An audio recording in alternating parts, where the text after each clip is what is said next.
And will be the last question I ask. And again, I appreciate you taking the time. That's And this fine. is the question I ask the elders when I talk to them in person. Why don't you do you believe that the Apocrypha is inspired scripture or no? Yes, our church actually You maintains do. it. The Apocrypha. Yeah, Oh, in the Doctrine okay. and Covenants, it's inspired scripture. Do you believe the But Apocrypha? again, Okay. our fundamental understanding of inspired scripture is very different than yours because our Well then, understanding of scripture is that it can have errors in it. okay. Like the Book of Mormon has errors, the Doctrine and Covenants has errors because human beings are flawed. But that doesn't mean that God still can't work through an imperfect text. He works through imperfect things all the time because that's really all he's limited to.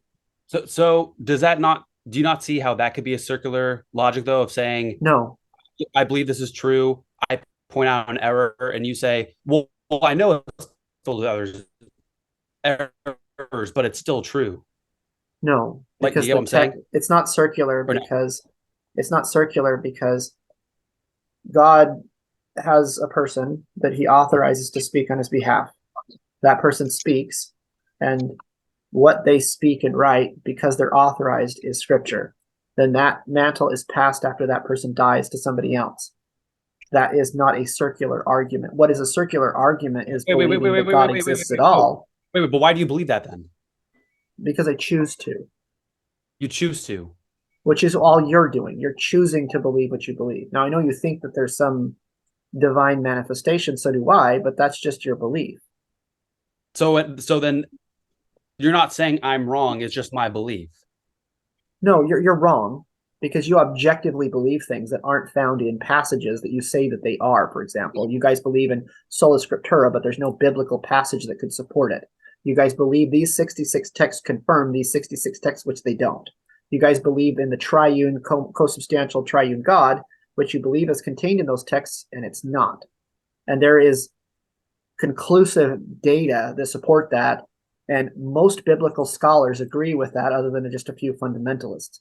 But there's no So Trinity then so found anywhere or taught anywhere. There's no monotheism in the biblical text. Creatio ex nihilo is not contained in the biblical text. A got it. whole host of doctrines that evangelicals believe are not found anywhere in the Bible, but they claim the Yeah. Bible is the source of those doctrines. Yeah. So No, that's I not got it. circular. But don't you at least see why we could say the same thing about you saying there's multiple gods? Isaiah says there is no other God, but you say you just disagree, or I you're know, but interpreting. so let's say Isaiah 43:10, for example, right? Before me Mhm. there was no God formed, neither shall there be after me, right? Besides me, there is no God. Yeah. Right, right, okay. So Is that is true? is right, right. So Baalzebul is the prince of devils identified in the New Testament. Is that a real being that actually exists? Satan, is he a being? Well, whatever you want to call him, if you want to call him Satan or Lucifer, Yes, but he's he's a being because Baalzebul in the he's New part Testament. of creation. Yes, Right. he's not. So okay, he's a real being that exists, and he was created by God. Yes. Okay. What are his characteristics and attributes? I can only explain them so far as the Bible explains these Right. So characteristics. he's a god because in 2 Corinthians 4:4, Paul identifies him as the God of this world. He's an Elohim or a Theos. Yeah, Okay, but is it not in the sense that he shares in God's divine No, nature. no, no, because in Isaiah 43:10, it's Yahweh says that he never created another Elohim, which is gods.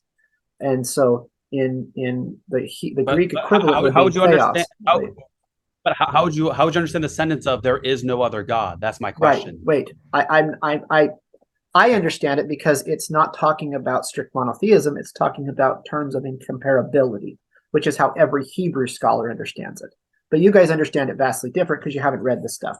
But that's fine. You guys have a. I'm just When showing you out use the the word, inconsistency. I'm when showing you the use the word inconsistency in God, your you're understanding. referring to the No, creator, someone it who doesn't created. matter how you're using the word God today. It matters how the Yeah. writers of the text used it. Elohim is a Yeah, but divine being, God, or gods.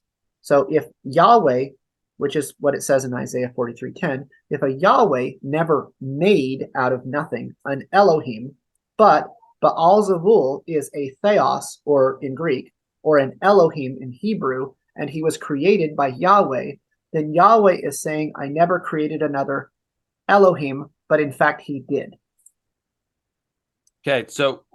If that is true, then how do you understand Deuteronomy 4, where it says, to you it was shown that you might know that the Lord, he is God. There is no other besides him.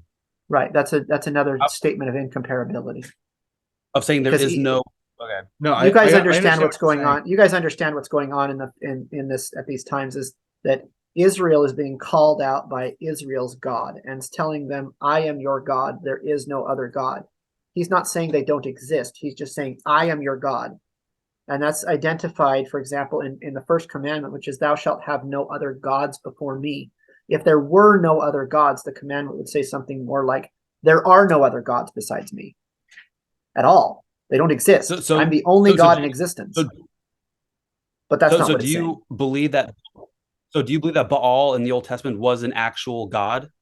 I believe that Jesus knew he was, because Jesus conversed with him in Matthew when he went out in the wilderness, and that same being was the prince of devils, who Jesus said also existed. And I believe Paul thought he existed because he said he was the God of this world. Now, whether or not he actually exists or not, they believed he did. So when Elijah was on top of the mountain that said, call on Baal and light this, and nothing happened, why did that happen then?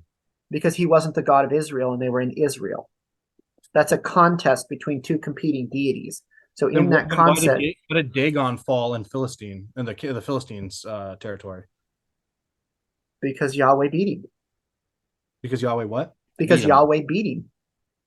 Beat him? Yeah, One deity defeated another deity. Oh, okay. Okay. But that was that's not why Psalm. Israel's That's territory. why Psalm 82 is that's a psalm of one deity being superior over others. That's what the passage is. You guys really need to read more about the conceptualization of the Hebrew text, rather than, and don't read from your fundamentalist evangelical worldview. Actually, read from people who would understand the texts Gotcha. in their Semitic context.